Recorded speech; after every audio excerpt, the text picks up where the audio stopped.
Okay. So, last class what we did, last sequence of classes what we saw was that there are because of the current civilization, technological development and all that, there are population growth. There are population growth, and as a result, we are the technological processes which we are using, we are consuming more than what the earth can produce in a given year, right?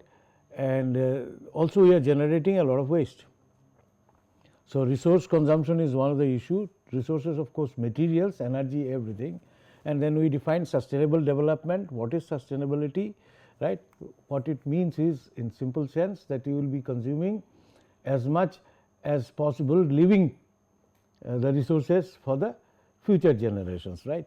So, followed from there we saw that carbon issue is one of the issues, because carbon dioxide, carbon is a major courier of energy, and in the process carbon dioxide is generated, which is absorbed by the plant, etc. There is a cycle, and if there is an imbalance, then excess carbon dioxide might go to the atmosphere, which will have negative effect in terms of increasing the temperature or global warming and so on. There can be issues related to depletion of ozone, so ultraviolet radiations can come, and therefore, we shall now see, followed from that, how we should tackle this kind of situation, right.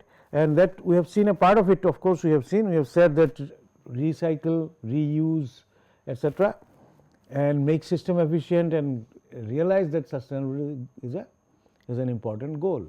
So, followed from that, then we will look into some of those issues, some of those energy issues.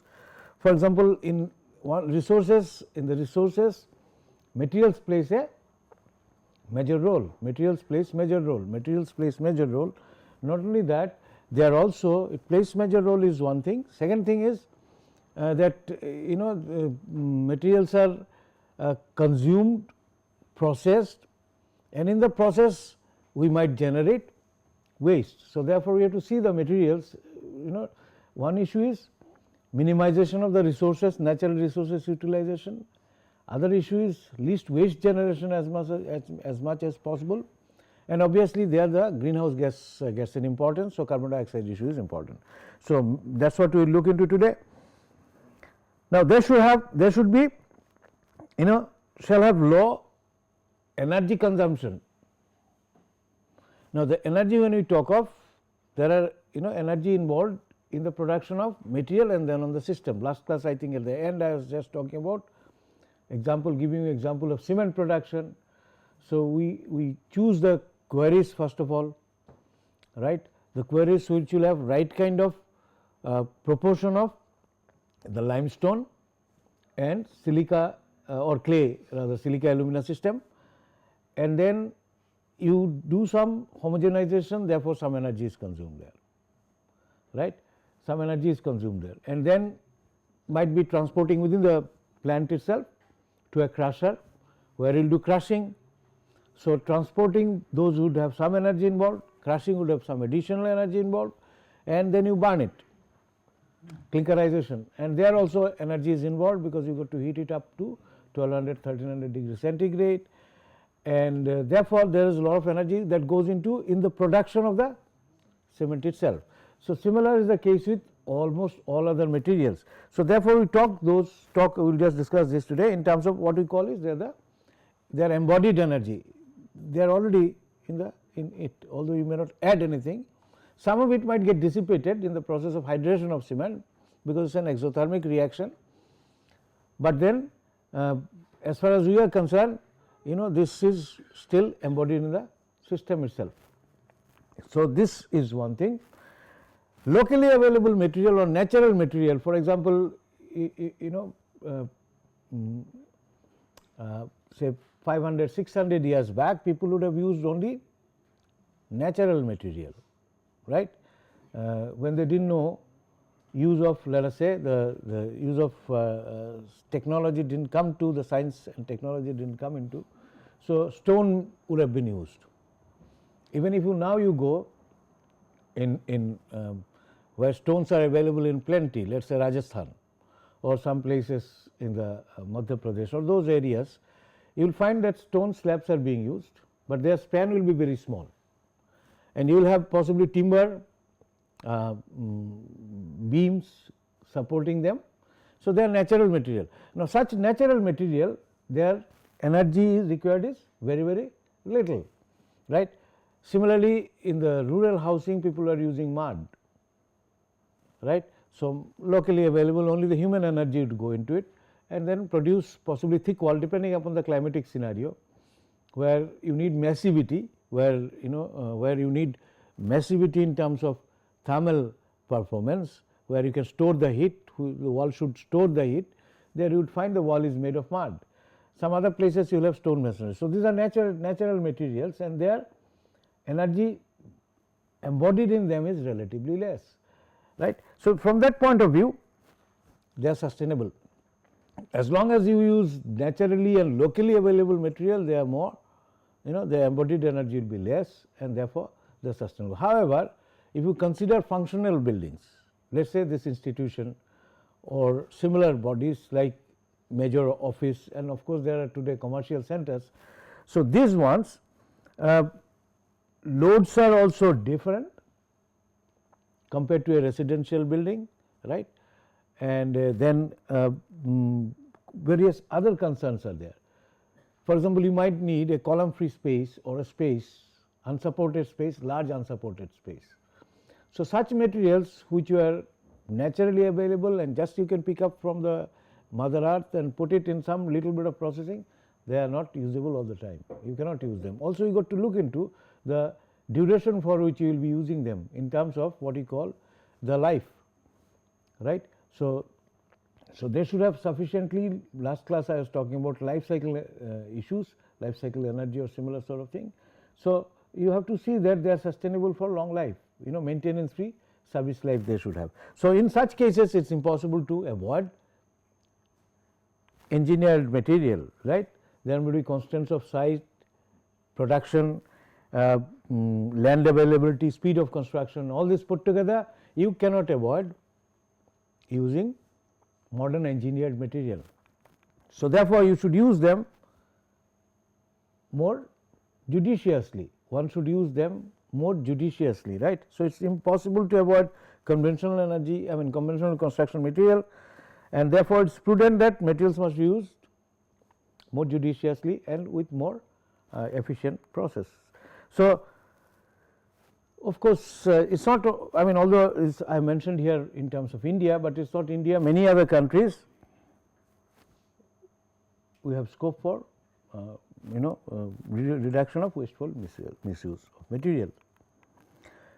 Now, let me define some energies. Primary energy is one which comes from, let us say, coal, right. So, energy found in nature that has not been subjected to any conversion or transformation process.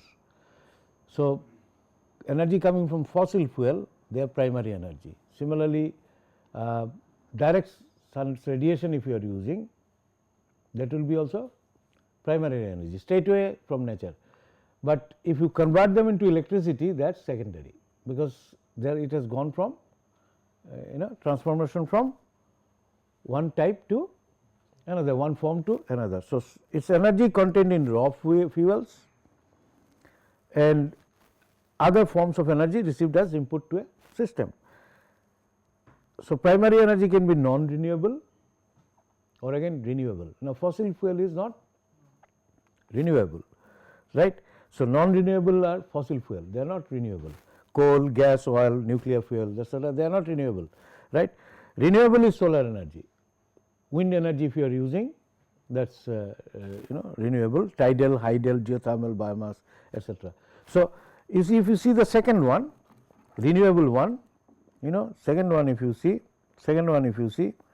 this ones if you see, you are not going to, it would be definitely more sustainable, because you can renew, it is renewable, right. While these ones, if more and more you use of this in a system or in a process, it actually would mean that you are consuming the resources stored in the mother earth, right. So, non-renewable energy should be used more efficiently Then renewable energy, obviously you should use efficiently, but then non-renewable you should be cautious about it, because you are consuming the stored resources in the earth. Secondary, primary energy is converted into more useful, such as electricity, fuel oil, etc., etc. Source, you cannot produce the primary energy, energy source cannot be reproduced, only convertible, you can convert. So, you can't produce energy, primary energy as such, but you can convert. So, an efficient process will try to use least of the primary energy, right. Okay. And well, one term we use is called work potential, but I do not think I will discuss too much onto this, because unless we are able to convert it into some useful thing. Now, work potential is slightly different than energy, because thermodynamically speaking, whenever you are converting energy from to one form to other, or converting into work, there will be efficiency can never be 100%. There will be generation of disorder, which we call entropy. Therefore, capability to do work for a given energy is not, it may not be same for all processes or all systems, and it will differ. And as it differs, that efficiency, if the work potential you can increase, that is better. So, that is very important for all the industrial processes. As much as energy you can convert to the work, that is better, efficiency of the system. So, we will look into that sometime, maybe little bit. So, let us define then embodied energy. Embodied energy is, as I already explained, the energy used in production and then transportation of the material is called embodied energy, because you have to transport it to the site where you will be using it. So, therefore, both put together, which is embodied energy. Now, that is for material I said, but even it for the elements, this will be same. You will have several components, let us say a structural system, and then we will look into, just mention about a functional system also. A structural system, let us say a reinforced concrete element, structural element, column, beam, or whatever it is. Now, it has got rebars, which would be normally steel, and then of course, the cement concrete. So, the embodied energy of the cement, the sand, coarse aggregate, fine aggregate, anything else you are using in it, admixtures and so on, they all go into the embodied energy of the concrete itself. And embodied energy of the steel is also there. So, embodied energy of the element will have, it will encompass all, actually. Embodied energy of the system in our element will encompass everything. Like for example, a functional wall, right. Supposing I have got blocks masonry, I have a block masoneries. So, even in this block masoneries, I will have, each of the block will have different jointing mortar or whatever it is, they will have different. So, you can combine them to find out what is the embodied energy. Energy efficiency of the system is definitely important, that is the element and things like that. So, we will look into that as well. Now, simultaneous, this is important. I will come back to embodied energy again back, as I said. So, the one issue is this energy, this is important, we should look into that, and this is then also important because it will generate greenhouse gases. So, if you see relative potential of this, carbon dioxide, relative damage index as it is given is 1, methane 20, fluorine is 15,000 and so on. So, one have ideas about, but the quantity that we produce is too large. So, emission of is important as quantity is maximum. Others we produce, but we produce at the smaller amount, right. So, therefore, total impact is much more. So, it is not only the damage index, or it is, you will see related to embodied energy also is a similar thing. It is not only their damaging capacity or capability, if I may say, that is important, relative, but how much quantity you are producing, because it will be mass or quantity weighted. So, therefore, that is carbon dioxide, that is why it is so important. Now, this is interesting. You see, we define this in terms of carbon equivalent. and this carbon equivalent is 0.02 kg per megajoule of fossil fuel. For fossil fuel, this is the carbon equivalent. How it has been obtained? Of course, fossil fuel, when you look at it, it will not be pure carbon in any case. We will see that in context of cement production also, that you use let us say pet coke or furnace oil, which goes in cement production. But somewhere you will have 97% maybe carbon, 3% other materials, wherever you extract from.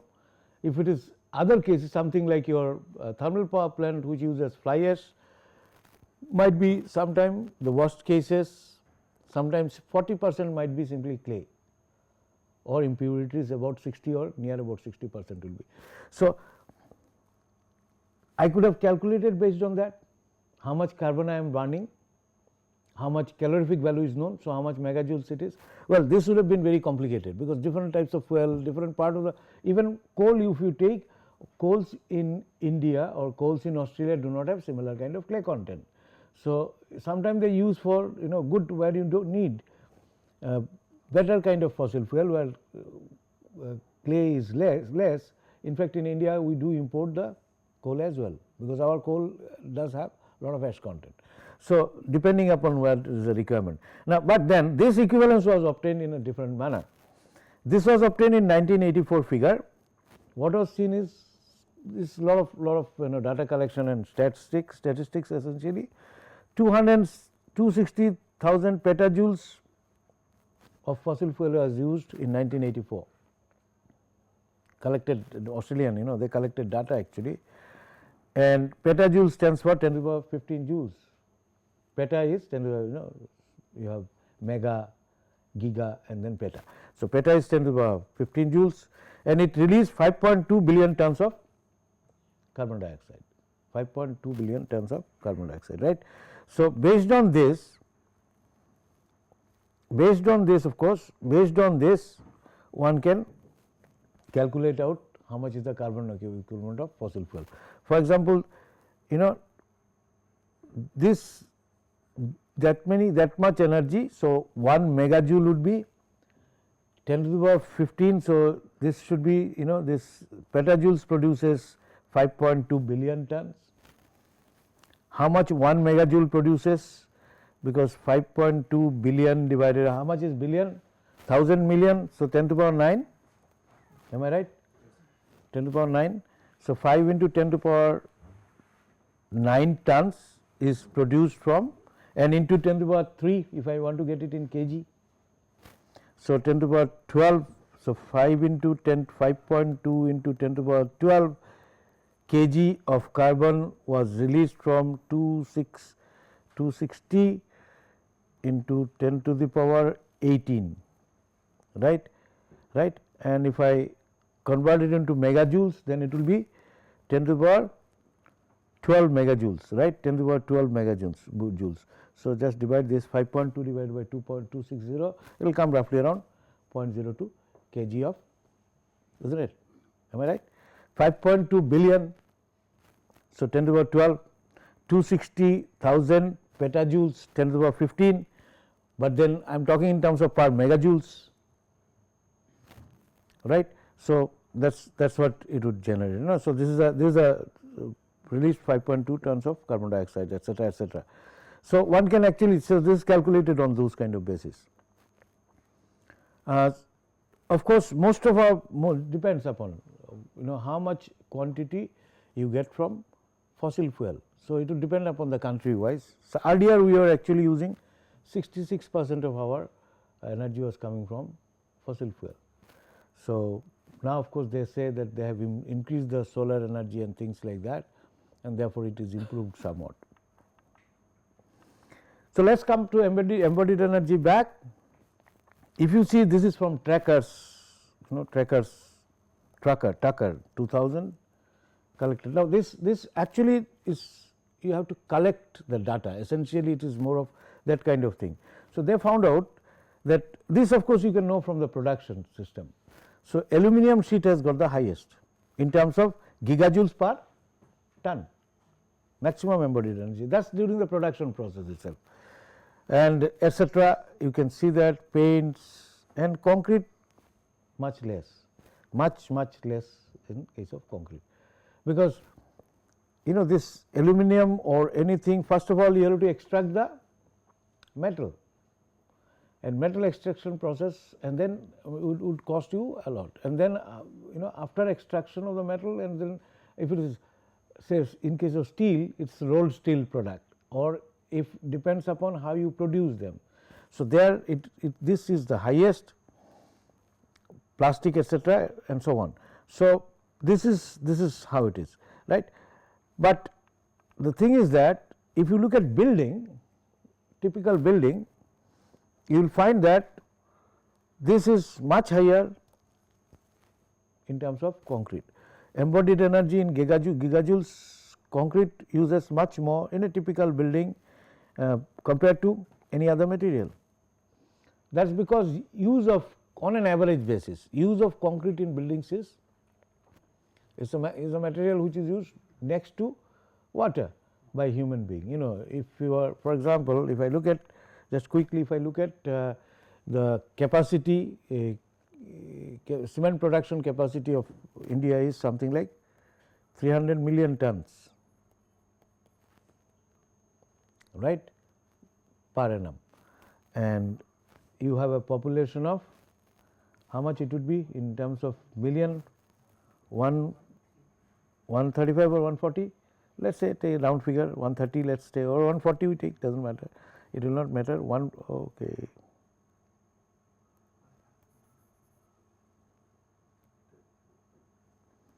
Let us say 130, and that would be, if I want to convert it into millions, 10 millions is equals to 1 crore, right. 10 millions is 1 crore. So 130, this was this 300 million tons. So I have just put in tons, and I want to put it in number of persons. 130 crores means 10 to the power 7, right. So into 1000, let me put it into 1000, then it will be kg, right, 1000 then kg. So how much it is coming to? 300, 10 to the power 6 plus 10 to the power 9, 130 into 10 to the power 2, right. So this is roughly around how much? 2.5. So 250 kg per person per annum. So that is the quantity of cement you are using. Quantity of cement we use in India, we are not, per capita is relatively low. If you compare that with, let us say, stabilized situations like United States, where it would be at around 85 million tons, 85-90 million tons, not more than that, and their population is 30 crores. I mean, order. So population is about 1/3 of ours, more than that, 1/4 of ours. So per capita still our consumption is not very high. The Chinese actually produces something like 2.4 billion or about 3 billion tons of cement. So they are also stabilizing somewhere around there. Now what I am trying to point out, the quantity that used in cement product, in the world is next to water, So that's why if you look at a typical building, it is very high for cement concrete. So therefore the both, in terms of your embodied energy, or as we shall see for carbon emission, this is one of the major concern. Right. Well, if you even replace it by something else, you can't replace it by, let us say, steel. Fully you cannot replace the steel. First of all, steel is required for other activity also, and if you replace it by steel equivalent dimensions, supposing you do that, structural ones you can replace, but when it comes to other usage of the cement concrete system, many places you cannot replace. For example, making steel dam is almost rare in the earth. Maybe there is 1 or 2 small dams, because you need robustness, you need massivity, right? So it should not slide or overturn. So masonry or concrete can serve this purpose. Steel, polymer composites, plastics, they cannot serve this purpose. Therefore The versatility of concrete is very much there. And if you by chance you are able to consume reduce the consumption, you will actually end up having more, because their embodied energy is much higher. Their embodied energy is much higher. Steel has got much higher embodied energy. Okay. So, by sheer use of quantity, use of quantity, sheer use of quantity, concrete is one of the major contributor to the embodied energy in building. We will try to see, it is more of accounting rather than calculation of, even if you want to see, we will see it is rather of accounting. So, data has to be there. Now, such data, of course, Indian scenario a little bit is available, I will give you that. So, we are talking of the carbon dioxide issue. I was just mentioning about before, in between I said carbon dioxide issue I was talking about. Now, sheer volume, concrete is the largest contributor of embodied energy, that is the one thing. And carbon dioxide issue, again cement is next to fossil fuel burning, contributing anthropogenic carbon dioxide 5 to 10%, that we have seen earlier also. So, okay, this is the second largest producer. The other issue is, of course, operating energy. When we are talking of building, this course is related to building. We are not looking into all infrastructure, although passing some of them are useful to other kind of infrastructure, but if when we are looking at the building, then operating energy is also a contributor of the energy, is also a major contributor. This depends upon environmental temperature, because last class I was mentioning to you that we should look into life cycle issues, life cycle energy,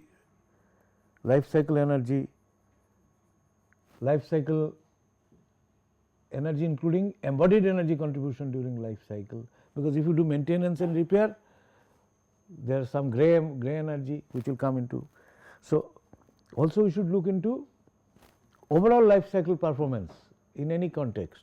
Although we design, if you look at from engineering economics point of view, when you are designing, our current design has mostly been based on initial minimization of the material. But if you are repairing it or doing some changes somewhere after, let us say, certain period of time, then your cost of the maintenance or replacement of elements, let us say, that has to be taken into account. For example, I'll just go a little bit away from this. Supposing I look at the time, we have something called intended design life. Intended design life.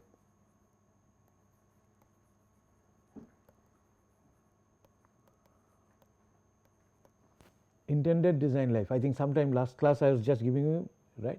So, essentially the life, these are inanimate, building is an inanimate system, it does not have a sharp line of demarcation of life and death. So, it depends upon how you define the context, how you define is the context. So, there if my intention at the design time that the life of the building should be 100 years. So, what I do, I design it for that kind of load which will come, but uncertain load, especially the earthquake or wind, we take that load which can come only once in that period of life. We take it in terms of what we call return period. So, you take the wind, extreme wind that can come once only in 50 years. If it is 50% 50 years is the return period, that is conventionally, that is what I mean intended design life. So, generally even in maintenance planning, building maintenance planning, we take about 50 to 60 years. So, that is intended design life. Now, during this intended design life, initially you have spent some money maybe, but then some of the system would, depending upon what you have taken the system these systems are not, these are man made, they are not all natural. If it is natural, then that will remain as it is, but all man made systems have a tendency to go back to their natural state, right, because you have produced them with the expense of energy. So, they would like to dissipate that energy, their chemical potential is higher, as we call it, chemical potential is higher. So, they would tend to go back to their state. So, some elements or some parts will deteriorate maybe in this manner, yeah, and deteriorate, then you got to do repair. So, you bring them back, you bring them back, you bring them back, you bring them back to the original state, and again there will be deterioration, same cycle, and bring them back, bring them back here. So, this continues, and more number of times you do, more gray energy is involved, embodied energy is involved, more material is involved. So, everything is going there. So, therefore, if you can do something better like this, this is better, obviously maintenance free during the intended design life, but anyway it is not easy to do, we will see that. So, that is what I was saying. So, this is one part, embodied energy, maintenance and similar sort of thing, replacement and maintenance, this would be what we call gray energy, because we do not know exactly the quantum, and it is not easy to, at the moment it is not easy to quantify them. So, operating energy is the next major comparator, the major contributor, we will see that. Just 1 minute, maybe up, if you have any questions, I will take some questions, and then again we will start with the operating energy, right.